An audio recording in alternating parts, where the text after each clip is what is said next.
May 9, 2025 meeting of the Board of Land and Natural Resources. It is now 9:06. I'm going to go over some meeting protocols, and I'm hoping people outside will also be able to hear this. We are holding this meeting as a hybrid meeting. Some of us are in person in the KALANIMOKU boardroom in Honolulu, and we are also holding this meeting remotely via Zoom. In addition, it can be watched live on YouTube. For those testifying via Zoom, we will move you from the waiting room into the meeting when the board hears the item you signed up to testify on. Please remember to mute your YouTube when you enter the Zoom meeting, or we will get an echo. When you enter the Zoom room, please keep your camera off and microphone muted until the chair calls on you for your testimony. We ask members of the public testifying on the agenda items to keep their items to no more than 2 minutes, and I will be strictly adhering to that time limit. Testifiers will not be allowed to relinquish their time to others. I apologize in advance if I ask you to summarize. We have a lot of people wanting to testify today. I ask that if you submitted testimony via email, and what you see here, we have received probably over 1,300 testimonies. So we've received a lot of testimony. If you submitted testimony via email, we'd ask you that you stand by your testimony, as the board members have tried to review all of the testimony that's been submitted, at least until yesterday. Please address the comments to the board and not to the project applicant. The chat box is not to be used for any comments because that presents a sunshine issue. However, the board secretary may message you via the chat box to ask which item you wish to testify on, so we can let you into the meeting at the appropriate time. Before starting your testimony, please clearly state your name and identify yourself for the record. We may be taking breaks every hour or so. I will also ask that there be no food, drinks, except water or signs or other items that may distract us from the meeting. I'm now going to read the standard contested case statement. In some of the matters before the board, a person may wish to request a contested case hearing. If such a request is made before the board's decision, then the board will consider the request first before considering the merits of the item before. A person who wants a contested case may also wait until the board decides the issue, then request a contested case after the decision but before the close of the board meeting. It is up to you. Any request must also be made in writing within 10 calendar days. If no request for a contested case is made, the board will make a decision. The department will treat the decision as final and proceed accordingly. In addition, the board may go into executive session pursuant to 92-5, subparagraph A4 of the Hawaii Revised Statutes, in order to consult with its attorney on questions and issues pertaining to the board's powers, duties, privileges, and immunities. I'm now going to take roll call of the board members, and I will start off with Karen. Karen Ono, Kauai board member. Aloha āINA Barnes, Oahu member. Warren Char, Oahu member. Don Chang, chair of the board. Aloha Riley Smith, Hawaii Island Land Board member. Mike Coco, Doreen Canto, Maui Island member. And on Zoom we have Kaiwi Yoon. Kaiwi? Aloha Kakayaka, Kaiwi Yoon, absent. Is anybody in the room with you? Yeah, I have colleagues in the room, but I have earbuds in my ears and the conversation cannot be heard. Chair Member Yoon, you need to name everyone who's over the age of 18 who's in the room with you, regardless of whether or not they can hear us, because they can hear you. So you need to name them. Who just spoke? I'm sorry, that's the Attorney General, the Deputy Attorney General, John Dubio.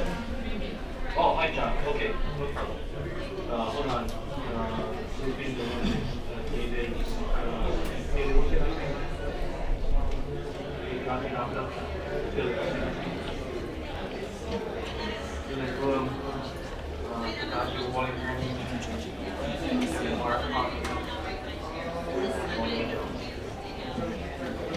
Did you get all that?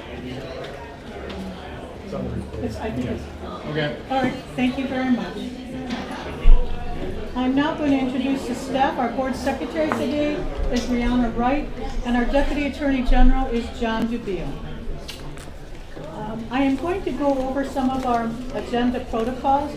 We generally hear items in the order unless there has been a request for items to be moved up. We do have items that have been requested to move up on the agenda. And so the order of the agenda for today is we're going to do K1, then I'm going to do D2, D3, and then we're going to do D1. So with that, if there are any kupuna outside that want to come in, please have them come in. Okay? So I'm going to start first with K1.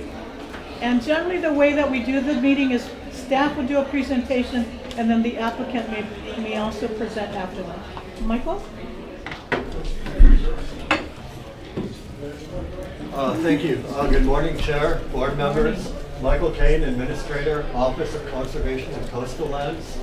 Item K1 is a Department of Transportation project to build a temporary bridge over on Northwest Maui along the Honolulu Highway. My apologies to everyone outside. We did try to clear the agenda, but this is a public works project and we have deadlines to meet. We received very supportive comments from various state agencies with good recommendations. We've incorporated the proposed best management practices into our recommendations. These deal with pedestrian access, protecting cultural sites, and restoring the land once this temporary project is over. We think this will benefit the public. It's an important project. We do support it. I want to call the board's attention to one outstanding item on page 17. Sorry. And we don't have to discuss today, I just need to disclose it. I know, right? So there's a gravel area that will be used during staging and construction. It will be used for dust control. The Department of Transportation has asked if they can leave it as a parking area. This area is partly on state land, partly on Maui land and pineapple land. We're not opposed to it, but it wasn't covered enough in the application. So our recommendation is that the entire site be restored. If the Department of Transportation is listening, we are open, if they can come up with a parking management plan, to considering it. But today, we're asking the site be restored. So that's not part of the recommendation? The restoration is part of the recommendation. Got it. I just wanted to let our consultants know that the door's not shut, just not today. Okay. Thank you. All right, thank you so much. I do have the project applicants. I think DOT staff, I have Henry Kennedy, Andrew Hirano, and the consultants, Gwen Rivera and Kyle Shinyama. Do you have anything you want to add to the staff's recommendation? Good morning, Chair Chang and board members. This is Henry Kennedy for Department of Transportation. We don't have anything to add at this time. Thank you very much. Thank you. Board members, do you have any questions? Can we delegate authority to you to address the issue that Michael raised? Is that okay? Sure. Yeah. Okay. Okay. Thank you for that. Is there anyone here in the boardroom to provide comments on K1? Oh, I'm sorry. So my 29 recommendations that we have here. Can you talk louder? Sorry. The 29 recommendations that we have in front of us. Are we adding anything else to this? No. Well, I think board member Barnes' recommendation was the issue that you just brought up, the permanent use of that rock area. So we can specify. Yeah. I mean, the chair does have the authority to modify conditions. Yeah. So as long as we have this verbal understanding, I'm okay with that, but we can make it a specific condition if it goes down.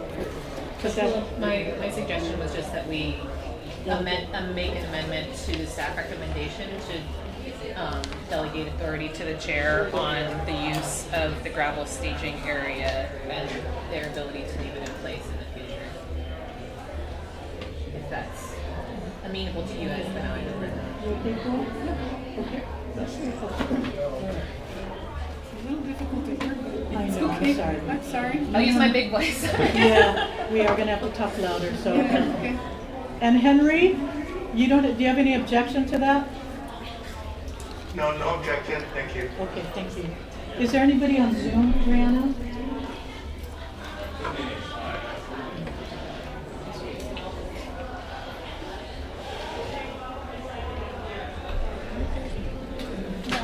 Okay, I'm gonna close public comments on item K1. Board members, do I have a motion for item K1?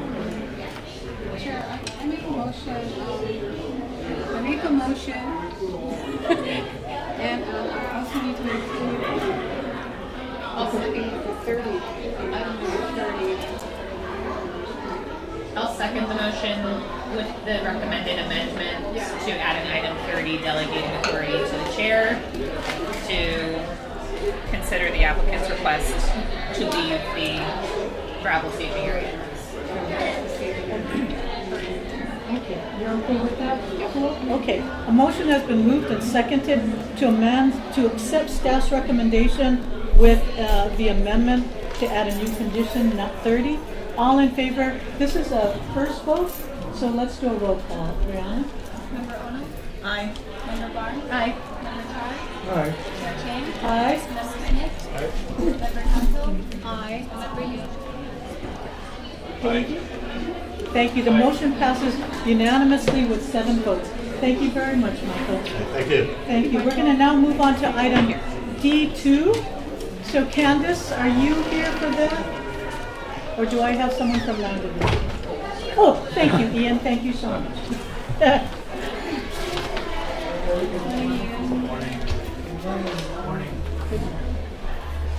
Good morning, Chair, members of the board, Ian Hirakawa with Land Division. So item D2, well actually, just the item D2 and D3 are kind of are related, so we're going to take item D2 first and then D3. So item D2 is an after the fact consent to sublease under general lease 4302 to Yamada Transfer Inc. As a sublessor to David DeLuz Enterprises sublessee and succeeded by DeLuz Automotive LLC. This is in Waikea, South Kilo, Hawaii. So just to, just in generally, in this case, we do, our lessee has been compliant about getting consent. It's just when the lease was expiring and we're trying to figure out, working with the lessee to figure out how to proceed, we went through our records and we found out that, that they had actually requested these consents, the subleases, and they were never processed. So we're processing them now. In this case, the staff has done an analysis to whether rent participation is justified, and they believe that because they're not really profiting off these leases, they're just sort of helping with the maintenance of the property. Staff has recommended that there's no participation or no adjustment to the rent. I'll be available for any questions. Candace and the lessee are also available. Shelby, Yamada, did you want to add anything to, or either Candace or Shelby, did you want to add anything to Ian's presentation?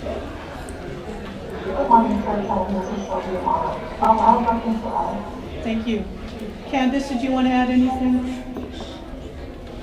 Candace Marshall, Acting District Manager for Hawaii Island, and I have nothing more to add. Thank you very much. Board members, do you have any questions of either staff or Shelby? Yeah. I just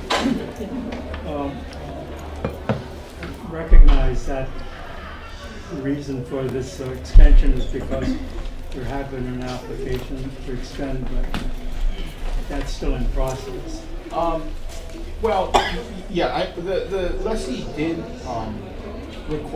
I guess, state their intention to apply. They never did because my understanding was they were having problems getting an appraiser to assess the value of the improvements, and at this point it's really too late to do it before the deadline. But that's why we're bringing a holdover as the next item, and we can explain that we'll potentially pursue a direct lease with the lessee. I guess, looking at both of the B2 and 3, there may be an option to put it out to bid again, because the issue arises as to the ownership of the improvements. And once the lease terminates, the improvements revert back to the state, so that the value that went out to bid could be higher because it would be both land and building at that point. Yes, the public auction for a new lease is always an option instead of the direct. And yes, it would be, you're right, the ownership of the improvements would revert back to the state, and a new lease, whether by public auction or direct lease, would be both for land and improvements. I guess my point is, I wouldn't have no objection to the extension, but I think that possibility of whether to put it out for auction or just extend it for a period of time under those various statutes is still open before the board in the future. Candidates, no? No. What we're going to do, the extension process is not available at this point because the lease expires in 2 days. That's why you're looking at it today. What we're going to do is do the direct lease, which rent will also be based on improvements and land. So the improvements are going to pass to the state, period. So as I understand it, Candace, this is a two-step given the timeliness or untimeliness. So you're asking us to approve the sublease as step one, and then the next item is to do a one-year holdover, which time gives the department the time to do the new lease. Is that right? Yes, the negotiations for the direct lease, correct. At that point, however, is the option still open at the end of that 1 year to put it out for bid? Because it seems to me both the tenant as well as the sublessor both want the property. No. No, the sublessee is only subleasing a small portion of the property. Yamada continues to use a majority of the property for their own business operation. And this is the same tenant that came before the board on the sale of the Toyota portion, which is another parcel. I think several meetings ago. Yes. But they still have a Chevrolet dealership going? Correct. Can I make one point of clarity? And Candace, sorry if I'm wrong, let me know, but ultimately our intent is to bring a direct lease back to the board, but the board still has the discretion on whether to approve it or not, and could still say, put it out to public auction. But yeah, our intent is to pursue a direct lease, but ultimately the board will still have the discretion whether or not to approve it at the end. Yeah. Thank you. Ian, when do you intend to bring to the board the lease? Well, certainly within the 1 year, but at this point, I think it's be working with the lessee to finalize their improvement plan. And then how the law works is that we would, it requires 2 public hearings, the direct lease, so we'd probably come for what we would call an informational briefing. And let the board understand what, so you would know what the proposed improvement plan is and what the terms of the new lease would be. And it would, gather any comments, if there's any public input, then come back later for an approval. But yeah, I am aware of the public input process and timing, so that's why I asked the question. I'm hoping that, a year is not a lot of time, right? So it's probably gonna be jammed in front of the board, kind of like this. We got 2 or 3 days to decide, or to decide before the term expires. So just a note, Ian, that I guess I acknowledge the public process. I think it's 2, right? Ian, you have to? Yes. Yeah. 2 hearings, yeah. Oh yeah. Okay. All right. Thanks, Ian. Thanks. Any other question, board members? Morning, Ian. So I was just wondering, so if we end the current lease and then we go out to bid on a successor lease, it relieves the current lessee of any impacts that may have occurred on the property for their continued use of the property over however many years they've been using it. But if we were to assign or assume the lease to the same party, then they continue to be held liable for anything that might have occurred on that property, correct? Yes, yes. I mean, if we were to, like, let's say, do the holdover and then do a direct lease, yes, there would be, the difference is like the ownership, at the end of the holdover, even if the direct lease, let's say, starts the day after the holdover expires, the ownership of the improvements would revert back to the state, but we would simply lease it back to them as part of the direct lease. So they would be responsible for it, and they would be responsible for the condition of the property and all the improvements as Even for whatever occurred in the prior 65 years? Because if they relinquish the lease and then they get a new lease, they're starting from scratch. I think, yeah, well, I'm not sure. I think what we would do is, as part of the improvement plan is with a new lease, we would look to see if there's any issues that need to be addressed as part of that plan. So we can minimize if there is a risk of us assuming anything. But they would have to assume the property as is anyway. Like even if there was something that kind of held over, so to speak, like from the old lease to the new lease, they would have to assume the property as is. So for the existing lessee to relinquish the property, do we require like a phase 1 environmental site assessment so we have a comfort level whether there's been any issues? Yeah, we do now as part of the modern leases. I'm not sure if there was any requirement for this one though. This might have been in one of those old leases where at the end of it, the lessee can just say, oh, I'm leaving and here's, the state takes the improvement in the property. Candace, I don't think there was, right, a requirement for the phase 1. No, there's no phase 1 requirement for this lease. It may become incumbent upon us to do some site inspection before the expiration of the lease to ensure that they are in full compliance, especially since we don't have a phase 1 requirement. And I think if there's, like I said, if there's any kind of remediation or something that has to be addressed, we would want that included in the improvement plan for the direct lease. And they are on the inspection schedule for, I believe it's next. And the other comment I have is that, these businesses are integral to the Hilo business community. I mean, Yamada, the Luz family, they've been there forever, and we want to support them and enable them to continue to employ the employees that they have and contribute to the community and provide vital services. So I just want to make sure, on our new leases, how we've been adding in a removal bond. I just want to make sure that the state's interests are protected too, as well as making sure that these businesses continue to be viable. And I think that's our goal too. That's our, we would, unless there's potential competitive, interest in the property, I think we would aim to do a direct lease and see what happens if, like I said, if there's other potential competing interests, we'd have to address it, or the board would have to address it. But our goal now is to work with them during the holdover on a direct lease.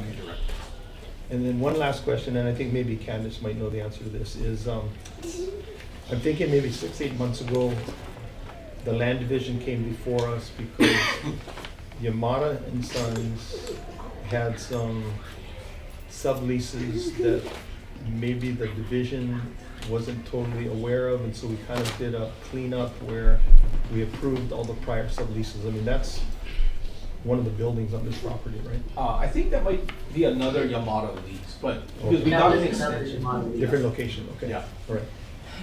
Okay, and again, I mean, these guys, they've been in part of the community. They contribute so much to a lot of things besides employing people. I just want to make sure they stay viable. Thank you. Who? Did you have a question? So, yeah, sure. So to your point a little bit ago, going forward for any other situation with any other, prior lessee, new lessee, does your request, will that affect any other types of situation for any other? To do site inspections? Yeah. Oh, yeah, no. So we actually, we are working with the department on, that was part of the audit in 2019, it was part of the House Investigation Committee, so I have committed to Land Division to provide them resources, if it may mean hiring a firm to help with site inspections, because they're, you know, they're over capacity, so, but doing regular site inspections to determine whether they're in compliance, it's really critical to our responsibilities as land managers. So this won't be the only one that will be doing site inspection, and Candace does seem to have them on a schedule for site inspection, so thank you for that, Candace. Thank you, thank you. Thank you for the question. Any other questions, board members, of either Ian or the applicant? Is there anybody in the room here that wants to provide a comment on item D2? Anybody on Zoom, Rihanna? I'm going to scroll down to several hundred. Okay, no one. Okay, I'm going to close public comments on item D2. Board members, do I have a motion for item D2? I recommend that we, I move that we approve item D2 as recommended by staff. Do I have a second? Second. A motion has been moved and second to approve item D2 as submitted by staff. All in favor, please say aye or raise your hand. Motion passes with 7 votes. Thank you very much. Let's move on to item D3. Ian?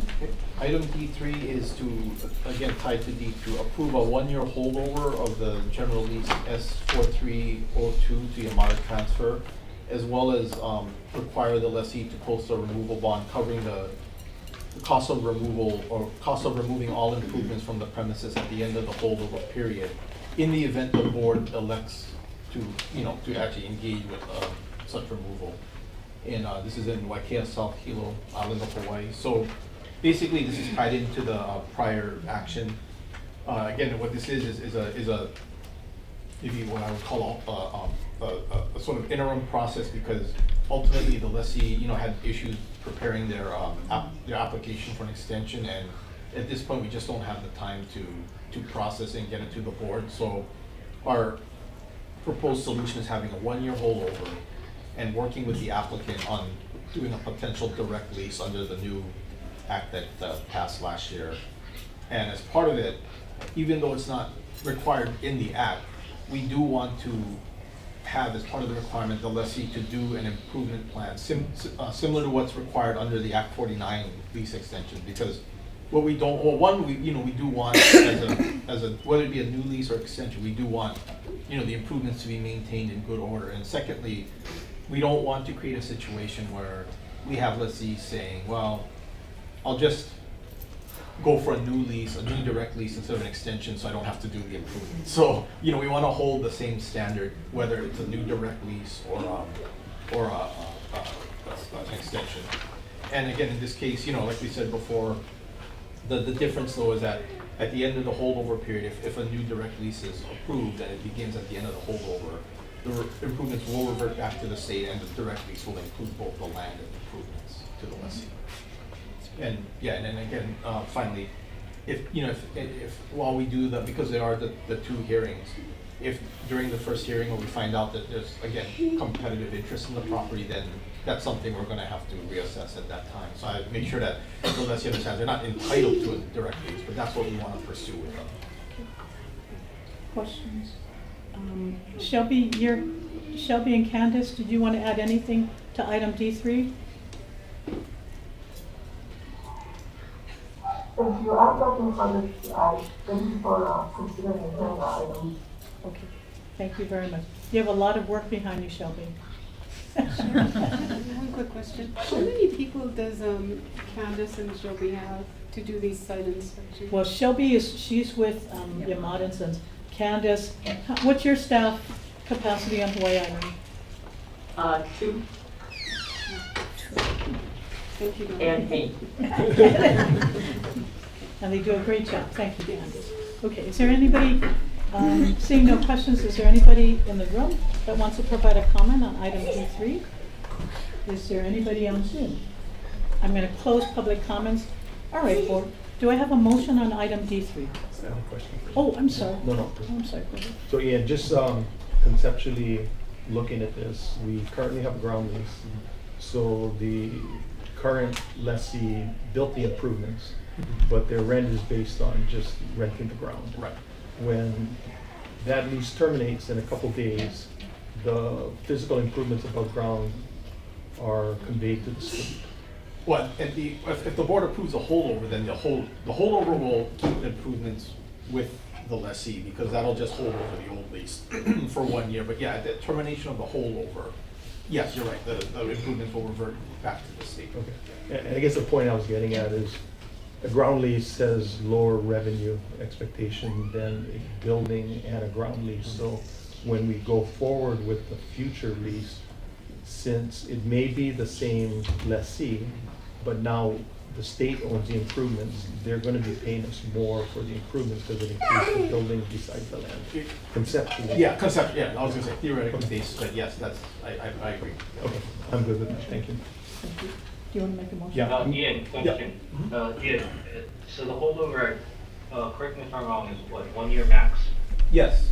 And the board doesn't have the discretion or flexibility to increase to 1 year? No, you can't, cannot do more than a year. Okay, all right, thank you. Do I have a motion? Yeah, I move that we approve item D3 as recommended by staff. Second. Okay, motion has been moved and seconded to approve item D3 as submitted by staff. All in favor, please say aye or raise your hand. Aye. I have 7 votes in the affirmative. The motion passes. Thank you very much, Ian. We're now going to move. I'm now going to move on to item D1, and this is the one that everybody's here. So what I wanted to do was, before we start on item D1, I did want to provide a sort of an introduction before we start taking public. Before we Yes. start, do we have a monitor outside? We do. We have there's a TV, and they can hear everything. Okay. We can also hear that one too. Thank you. So let me just start off with, I greatly appreciate everybody that's here. In my view, this agenda item D1, decision making regarding the acceptance or non-acceptance of the final environmental impact statement for the Army training land retention at Pōhakuloa training area on the island of Hawaii. It is probably going to be one of the most important decisions that this land board has to make. And we will need to make that decision today. Per Hawaii Administrative Rules 11-200.1 28E2B, it states, if the accepting authority, in this case it's DLNR, fails to make a determination of the acceptance or non-acceptance of the EIS within 30 days of the receipt of the final EIS, then the statement shall be deemed accepted. So in other words, if the board does not take action today, we fail to take a vote one way or the other, the EIS by default will be deemed approved. So I just want to let everybody know. In this case, the FEIS was submitted on April 14th, 2025. Therefore, the board must accept or not accept the final EIS by May 14th, 2025. Today is the only meeting that is scheduled for this item. So again, just emphasizing the importance of the meeting today and the ability to make a decision today. Today's decision is not whether to issue the U.S. Army a lease for the PTA lands or any other lands. That decision is not before the board today. Today's action before the board is only whether to accept or not accept the U.S. Army's FEIS. This is the volume, this is what the volumes of the EIS is, these 3 volumes. Today's action is, again, it's whether to accept or not, and does it comply with Hawaii Administrative Rules 11-200.1 28B. The board must be satisfied that the Army's FEIS, 1, meets the procedure requirements, 2, the content requirements of the FEIS have met the requirements, and that the applicant has responded to the comments to the draft EIS in the final EIS.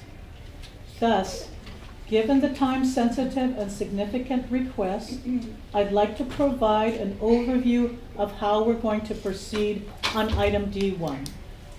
Staff would provide a brief presentation not to exceed 5 minutes. That will be Ian and Lauren.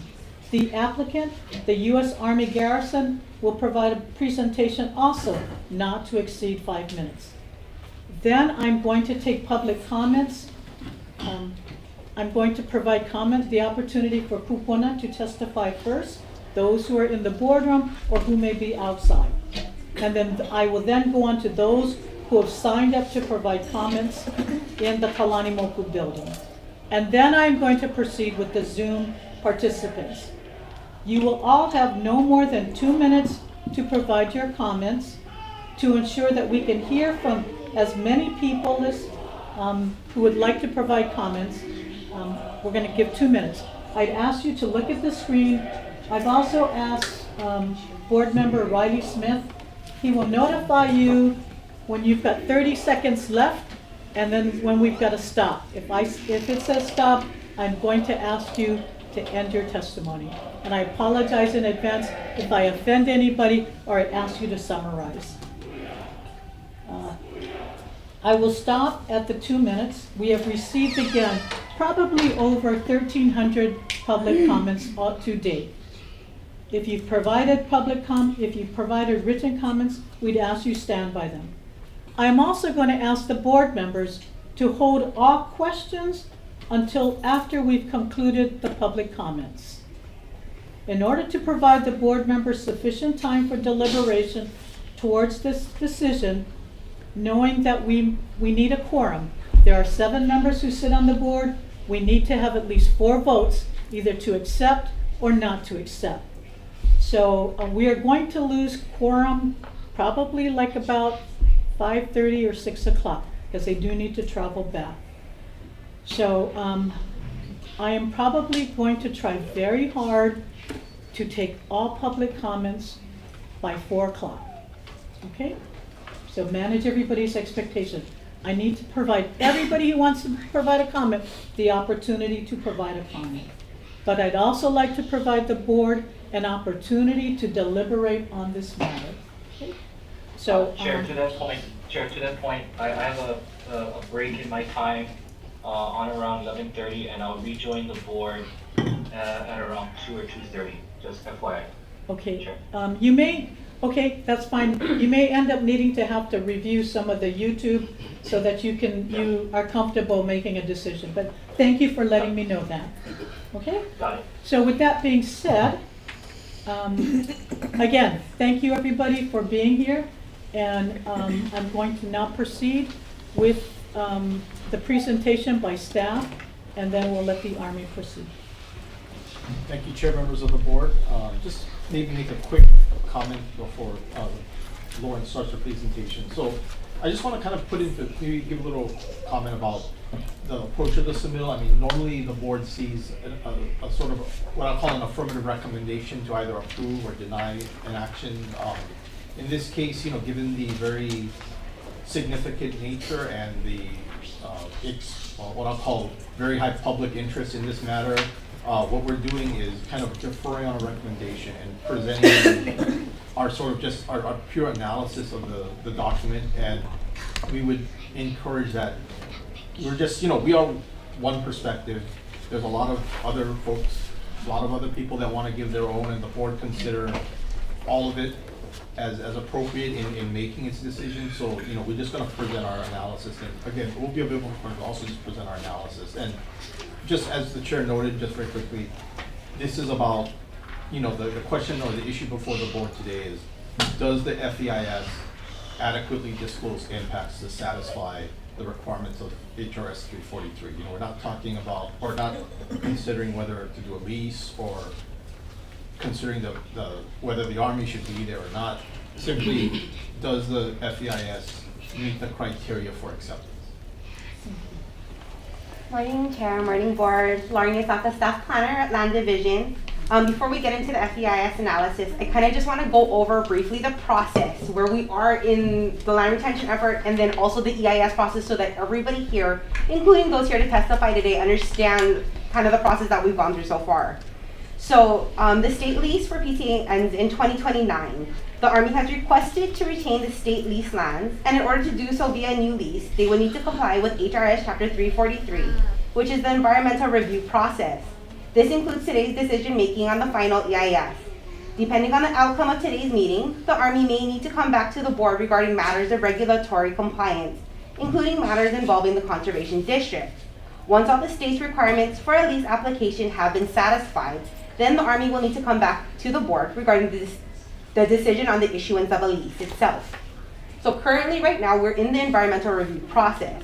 This process goes through 3 main phases: scoping, a draft EIS, and a final EIS. Public input is taken during the scoping phase, which includes an EIS preparation notice, which is published in the Environmental Reviews Program, the Environmental Notice, which is their bi-monthly periodic bulletin for public notices. A prep notice outlines what the applicant will be covering and studying in the EIS, and public input is requested to uncover additional areas of potential concern that should be addressed in the EIS. When the 30-day scoping period is completed, a draft EIS is produced and published. The public is given 45 days to comment on the document. In this case, the Army had 2 draft EISs. The first draft had a 60-day comment period, while the second draft had the standard 45-day comment period. Following the draft EIS, a final EIS is produced, which should address all substantive comments received on the draft EIS and published. The accepting authority has 30 days in which to either accept or not accept the final EIS. Note that there is no public comment requirement on a final EIS. So this is where we currently are in the process. Before the board today is the Army's final EIS for the Army Training Land Retention at PTA. So as Chair said, we received the EIS on April 14th, which started the 30-day acceptance clock. You have until May 14th to either accept or reject that final EIS. Should you not make a decision within the 30-day window, the final EIS is automatically deemed accepted. Once the board, in which a judicial proceeding can be initiated regarding the decision of acceptance or non-acceptance. There is no contested case process involved with this type of decision making. Should the board not accept the final EIS, the applicant, or the Army in this case, can appeal the non-acceptance to the Environmental Council within 60 days of the determination. The council chairperson must include the appeal on the agenda of the next council meeting following receipt of the appeal for decision making. The accepting authority, in this case the board, would have to abide by the council's decision once made. Okay, are we all comfortable with the process? Okay. Thank you for that back. So on to the final EIS itself. So again, this is not about approving a new lease. This is not about whether we like the military here in Hawaii. It's not about Red Hill and other military installations. We are here about 3 volumes of paper that sit right here on this desk. So this 3-volume document is supposed to disclose and describe all identifiable environmental impacts and whether it has satisfactorily responded to comments that were received on the draft EISs. So state law identified 3 criteria, and the 3 criteria are procedure for assessment, consultation process review, and the preparation and submission of the EIS, from proposal of the action to publication of the final EIS, have all been completed satisfactorily as specified in HAR Chapter 11-200.1. The second criteria is that the content requirements as described in HAR 11-200.1 have been satisfied. And 3, comments submitted during the review process have received responses satisfactory to the accepting authority, including properly identifying comments as substantive and responding in a way that commensurates with the comment and have been appropriately incorporated into the final EIS. So if you remember anything from this presentation, remember that today's decision is based on whether you believe the procedure, the content, and responses to comment have all been satisfactorily complied with. Okay, so regarding procedure, staff did find what we believe was an unintentional omission of the inclusion of the reasons supporting the determination to prepare an EIS in the EIS prep notice. So while this could be construed as a procedural error, we believe that it's not a critical error, and all other requirements regarding procedures and the like have been satisfactorily complied with. Number 2, content requirements. So content requirements fall within 2 categories: the content requirements of a draft EIS and the content requirements of a final EIS. The content requirements of the draft EIS should be reflective in the final EIS, and therefore any issues in the draft that were not properly addressed in the final would still be considered to be outstanding. So throughout the EIS process, we had and continue to have concerns that the contents of the draft and essentially the final EIS does not fully declare the environmental implications of the proposed action and does not discuss all reasonable foreseeable consequences, and that the data and analysis provided does not commensurate with the importance of the impacts. Specifically, we have concerns with the lack of evaluation of impacts in the federally owned impact area, which is the main receiving area for live rounds being fired during training activities. Army themselves has stated that under the no action alternative, the Army would have no land access to the impact area. You have to speak faster. Okay, Lauren. which would seem to severely limit the Army activities. In addition, there's EV Kupuna in there. Shifty has also concurred with us that the lack of inventory of archaeological sites is incomplete. We don't believe that having it, be not used for training or being fenced is precludes the Army from conducting their proper due diligence. And we also believe that this is purely an administrative action, and we don't agree with that. We believe that by issuing a long-term lease, it would allow them to continue any impacts. There's also a lack of current studies for biological. We do have issues that a 2025 biological opinion is anticipated at the end of the year, which we believe should have been included in this EIS as 2 species, the Anthracinian yellow-faced bee and the black-burnt sphinx moth, will be included in there. More so, OCCL has concerns that the military use is not consistent with the overall objectives of the conservation district, and a rule amendment is most likely not going to happen. We believe that they should have included other alternatives, such as a land use district boundary amendment to move the PTA out of conservation district into a more appropriate district. Comments, the third criteria, we don't feel that our comments were necessarily answered satisfactorily. We had issues with noise impacts on wildlife and birds, incompleteness of the archaeological surveys, and the breadth and appropriateness of those who were interviewed for the CIA, the cultural impact assessment. So as you listen to public testimony, again, I ask you keep the 3 criteria in mind: procedure, criteria, and responses to comments. Testifiers that are here today, given your short time limit, I also would like you guys to think about how you frame your testimony in order to help the board. Again, procedure, criteria, and responses to comment. Other than that, thank you very much, board. Here if you guys have any questions. Thank you. Well, please be available, because I will have questions. The board may have questions after we receive all public comments. Okay. Okay. Thank you very much for that. Thank you. Thank you. Sorry. Okay.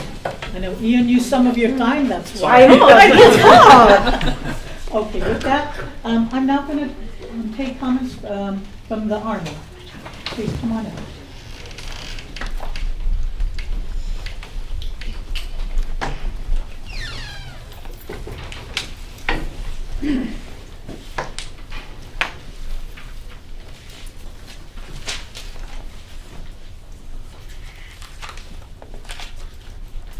Good morning. You want to introduce yourself? Aloha and good morning. Thank you, Chair Chang. Thank you, members of the board. And thank you to everyone who is here today to listen and provide testimony. I'm Colonel Rachel Sullivan, Commander of U.S. Army Garrison, Hawaii. I'm responsible for all of the Army installations in Hawaii. Joining me today are Lieutenant Colonel Tim Alvarado, who I know many of you are already familiar with, our Commander for Pōhakuloa Training Area, and Alice Roberts, our Program Manager for the Army Training Land Retention Effort. We're here this morning to present and request acceptance of the final environmental impact statement for Army Training Land Retention at Pōhakuloa Training Area. I would like to briefly highlight some of the reasons why the Army seeks to retain access to the state-owned lands. Hawaii's location at the crossroads of the Pacific makes it critical for national defense. The Army's presence in Hawaii is vital to our national security strategy to deter conflict, and maintain a safe, stable, and secure Indo-Pacific. Hawaii's role in national security is particularly important today against the backdrop of the current state of the Indo-Pacific region. Pōhakuloa Training Area serves as a premier joint and combined arms facility that provides logistics, public works, and airfield capabilities to support the U.S. Army's training strategy while maintaining enduring partnerships with the Hawaii Island community and upholding environmental and cultural stewardship. The state-owned lands provide access between the major parcels of U.S. government-owned lands at PTA and include maneuver area, training facilities, infrastructure, and U.S. government-owned utilities that are essential for military, state, and local agency training. Some of these assets are not available anywhere else in Hawaii or the Pacific region. PTA provides critical training opportunities for the Army, Marine Corps, Navy, Air Force, Army Reserve, and the Hawaii Army and Air National Guard. It is the primary tactical training area for Hawaii's land-based units and supports joint and multinational training to ensure that the U.S. military can work effectively with our allies and partners when called to do so. PTA is also a critical hub for response to natural disasters on the island and across the state of Hawaii. PTA provides unique training capabilities that are particularly important because, as the largest contiguous maneuver training area in Hawaii, it is the only location that supports larger unit live fire and maneuver training. It is the only training area in the region that allows training on the full range of weapons capabilities. With the pause of live fire training at Moku in 2004 and the recent Army decision to end all live fire training at Moku, PTA is also the only area in the region that allows this sort of training. Training our forces to the highest standard is critical for readiness, preparedness, and safety. We have a responsibility to prepare our soldiers, our nation's youth, who have volunteered to be warriors. The challenging training conducted at PTA bonds our soldiers together. It teaches them shared sacrifice and makes them better soldiers. Finally, PTA serves as a training facility for state and local government agencies such as the Hawaii Police Department, Hawaii Civil Defense Agency, State Office of Homeland Security, Hawaii Emergency First Responders, and Hawaii Emergency Management Agency. Over the past 5 years, over 300 HPD officers have trained at PTA and has provided over 13,000 hours of training for Hawaii fire departments from all islands, including the training of more than 350 new firefighter recruits.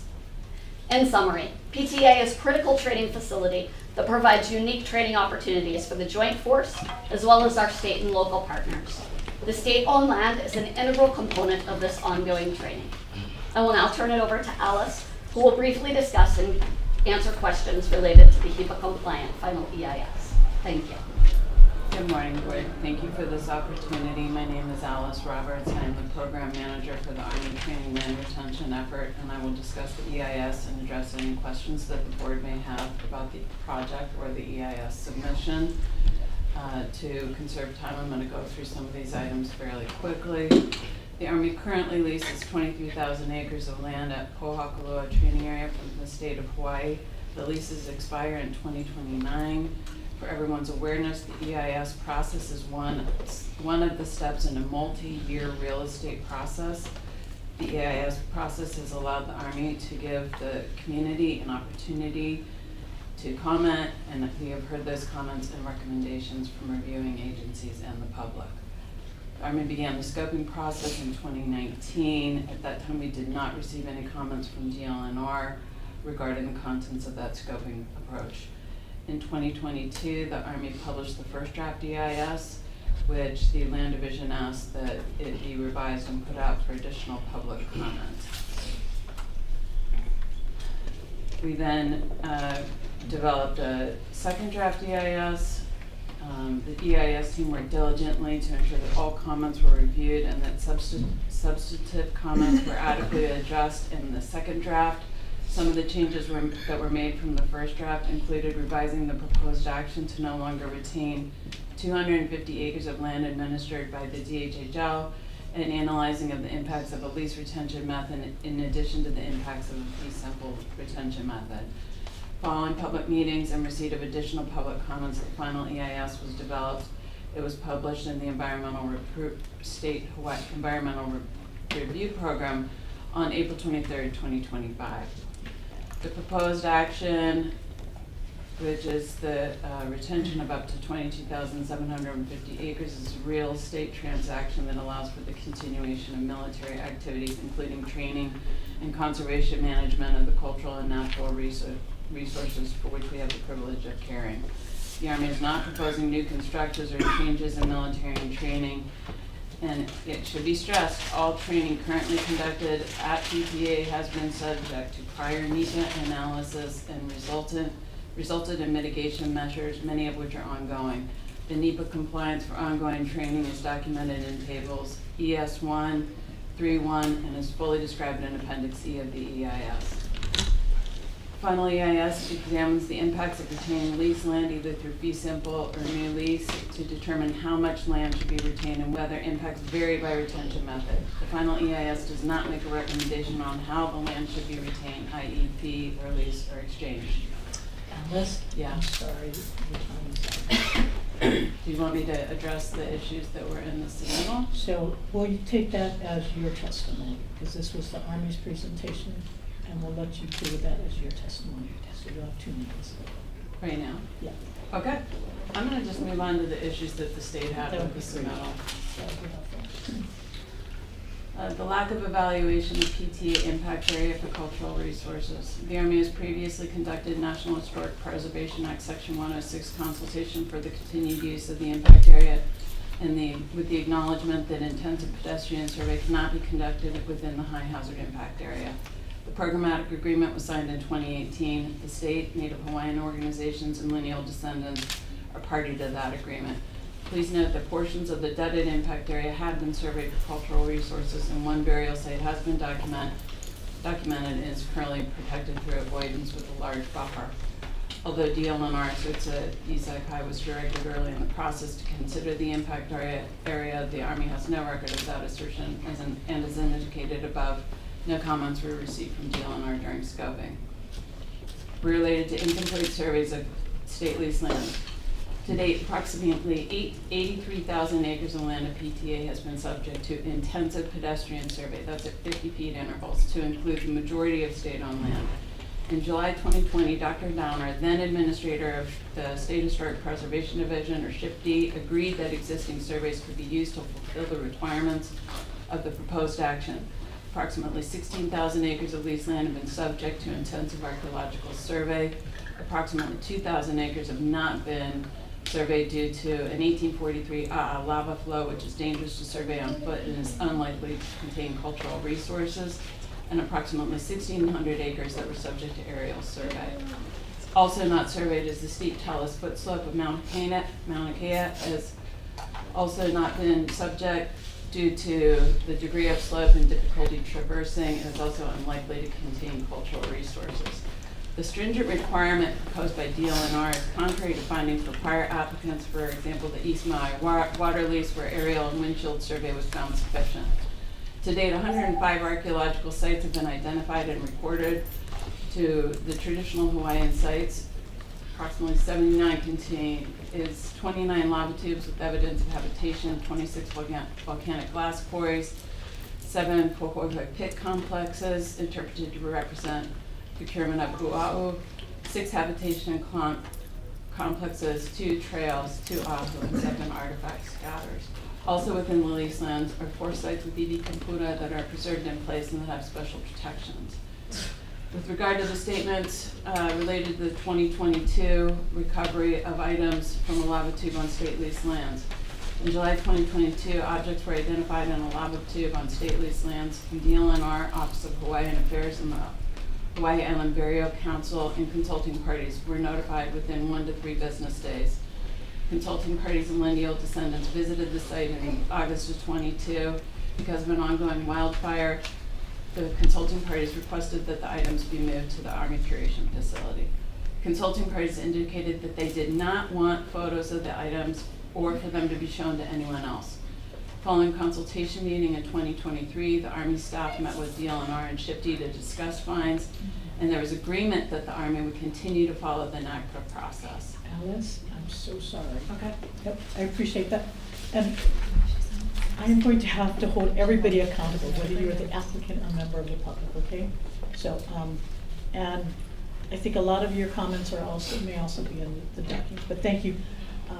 So we're going to hold all questions. So if you can still be available. Thank you very much. Okay. With that being said, I am first I do have a list of names who have signed up. I am first gonna go through kupuna, at least those who are sitting in the front. I have, Daviana, why don't you come up first? Wear it with pride. Kupuna with pride.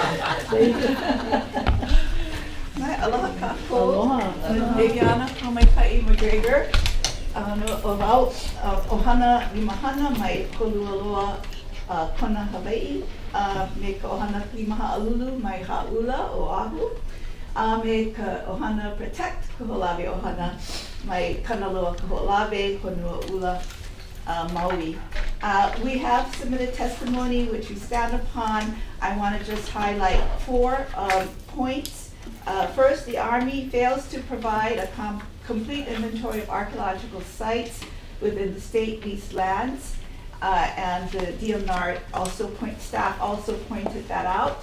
I think that's a very important point and severe deficiency in the EIS, which needs to be addressed. Secondly, they don't include comments. I don't know if the process included comments from the Commission on Water Resources Management and Division of Aquatic Resources about the impact of the ongoing testing to the aquifer of Hawaii Island, which is of great concern, and which we saw on Kaho'olawe, that the military's training or the bombing did impact upon the aquifer of Kaho'olawe Island.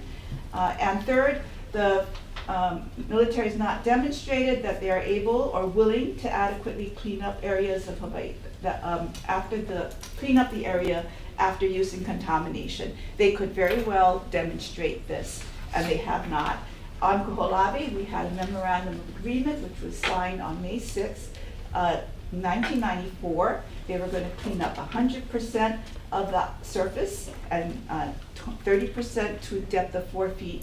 They have not yet cleared 23% of the island. They've only cleared 77% of the surface. Finally, the Army failed to consult with the Ahupua Council. Urge you to reject this as insufficient in terms of content, and especially pointed out by your own staff. And I want to end with saying, Lanakila Kaho'olawe, Lanakila Pōhakuloa. Mahalo nui. Mahalo. Thank you very much, David. Come on. I'm going to self-identify. I look close to my age. So. Please. Aloha kako, for this opportunity, Chair Jang. I'm a kupuna that's learning and listening. And from what I see, especially from what I see, I reject the EIS. It's very simple because of the fact that my kupunas have gone through all this as well. So when I look around the room, I cannot speak for the kupunas of before because they see. But here in this room, behind me, is the reason why I'm here, to still listen and learn about where everything is going in this process. So, I speak very humbly from either side. I'm just right in the middle because this is I choose to be here. Yeah. But I want to thank everyone that encouraged me to come in here and vola'au. But for my true feeling, I speak because of my mama, my tutus, and all of them who had also faced the struggles of what we're still going through today. So I mahalo everyone that's here, especially from our families from the outer island, giving them an opportunity to be here as well. Mahalo. Auntie, can you identify yourself? Of course I can. I'm sorry. No. Georgiana Navarro from Waianae Homestead. Hi. Thank you for coming over here. Thank you. Mahalo. That's why I'm very passionate about what's going on because of this. Yeah. Mahalo for your testimony. Mahalo. Let's see. Do I have a kupuna here? Okay, I'm gonna go through the list then. Leimana from Ahamoku. As she's coming up, I'm going to have, oh, there you are, Leimana. I'm sorry, I didn't see you hidden away. Nice to see you. Go ahead. Thank you, Chair. Aloha, Chair, and members of the board. My name is Leimana Damate. I'm the Luna Alakai, or Executive Director of the Hawaii State Ahamoku. I stand on our written testimony, but would like to just highlight a few things. And these are our pressing concerns. We fear that the land board, if the land board accepts the EIS as it had been submitted, then when the time comes for the Army to request a new lease for these same lands, and the Kapa'akai analysis was not done for the EIS, or the CIS, or the CIA, then it will be too late to ask for the analysis then, because the board would have already accepted the final documents. That would be the backbone of that proposal for a new lease. The second thing is that if accepted, this sets a very bad precedence for the rest of the military installations in the state of Hawaii, because then an EIS will not require a Kapa'akai analysis, which is now required by the Hawaii State Supreme Court. The Hawaii State Ahamoku, which is an organization that was created by the legislature in 2012 and is now an act, is and always was meant to be the implementation of the Supreme Court case Pōhakuloa āINA. There was no mention in any of these documents that any attempt was made to contact the Ahamoku. We did not even realize this was happening. So while the board is mandated to vote on accepting or not accepting the EIS, our position is that we urge you to deny until the Kapa'akai analysis can be done within these documents and the current kupuna of Waimea and Hamakua need to be consulted. Thank you for the opportunity. I'm going to call out the next three names, and what was suggested to me is I'm going to call the first name. If you can come up, the second person should also come up, sit next to on the table, so that we can move rather quickly. So I've got here, and I do apologize if I mispronounce your name. Is it Jim Medeiros? Because after Jim Medeiros, I have James Maioha. So please come on up. Is this Jimmy Medeiros? Oh my God, I'm sorry, nice to see you.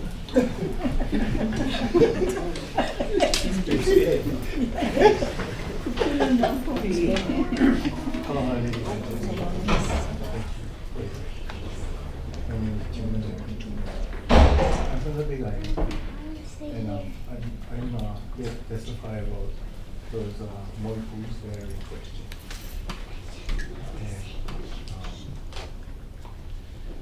As the descendants that was there at the time that we made the decision to remove them out of imminent harm, or we believe was imminent harm.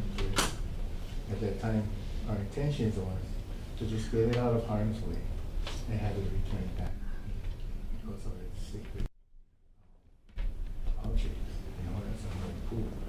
And that's something very important. They advertised. They were going to do their normal procedure of taking pictures, measuring, and keeping all that kind of data. But because it was Moku, we felt, that's inappropriate. There should be nothing taken picture. Basically, nobody should even know because it was only one moment of imminent harm. And the process has taken over 1.5 years, maybe 2 years now, to be able to still not be able to put those Mokus back. And at this point, it's up to the board. But we had to go through the NAGPRA process, which took a long time. And then now, the final decision is with you guys, for us, the descendants, to be able to put them back where it belongs. And I'm here for appeal to you guys. Let us put them back. If the EIS needed to be included, the language needs to be included, it's incomplete because of that, then it needs to be complete. And inserting language is not a problem, but inserting, having photographs and too many people handling the items was inappropriate. So even though this process might take longer, we ask the board to allow us finally to put them back where they belong. Mahalo, Jim. Thank you for being here. After James Pai Oho, I have Kawai Oha Waiki. Go ahead, James. Aloha, Chair, Board, DAG, Member Smith, Levion. For the record, I am James J. Kalei Mamahu, County Bird Mai Oho. You all know well the kuleana that I carry to protect some of our most sacred iwi. It is clear just from the executive summary and what we've already heard this morning that there is a lack of content to the document and the process itself. And with this evidence of written testimony, I think you already have enough to deny this EIS, but I want to focus you on the importance of the iwi that are there, as Jimmy just said. There's been no proper archaeological survey. And sans that, even if there was, we hit iwi for generations there. And my lines go deep to this area and this island as well. And the importance of that must outweigh everything else on these islands, because those iwi are who we are as a people. It's who makes me, who makes you, people that are Kanaka.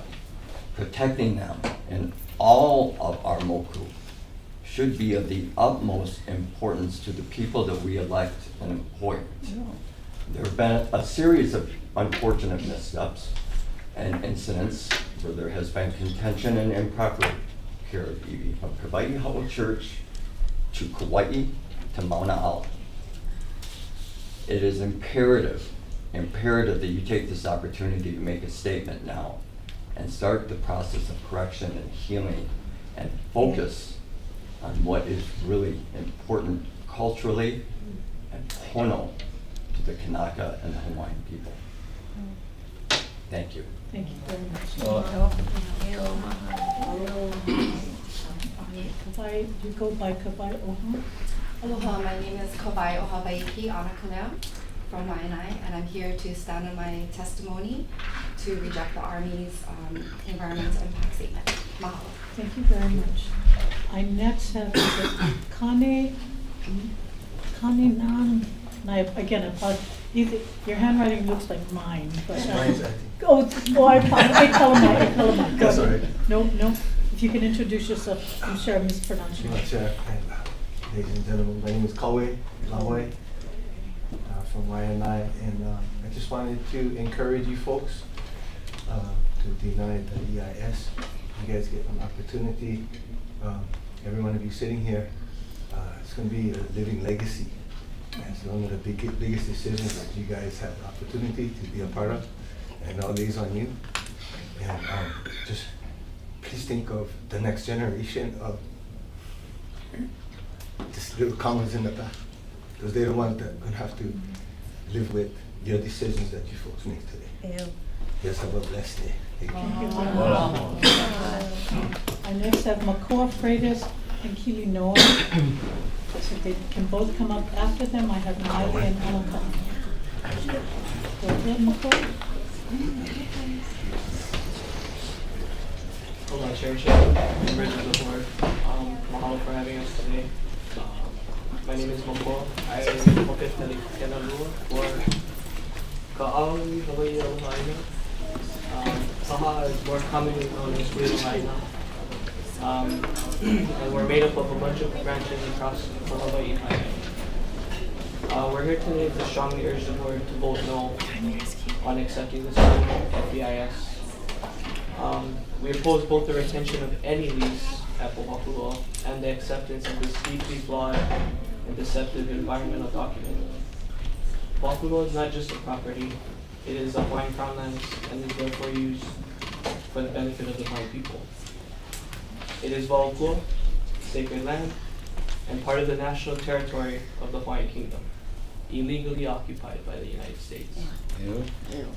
To allow the U.S. military to continue occupying and desecrating this AINA would be an affront and a betrayal to not only Hawaiians, but to the land's rightful future. For over 65 years, the Army has bombed, poisoned, and burned Pōhakuloa.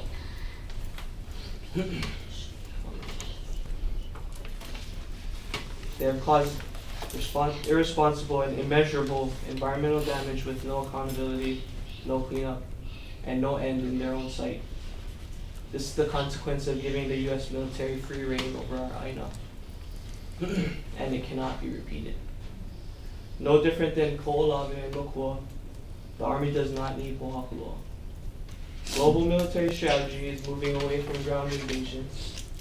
The only reason that the Army wants Pōhakuloa, and they said this themselves this morning, is to continue using Hawaii as a launch pad for U.S. imperialism across the Pacific and beyond, without our consent and at the cost of our AINA and our people.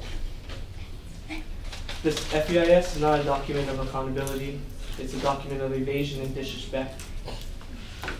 And we urge you, do not accept this final EIS.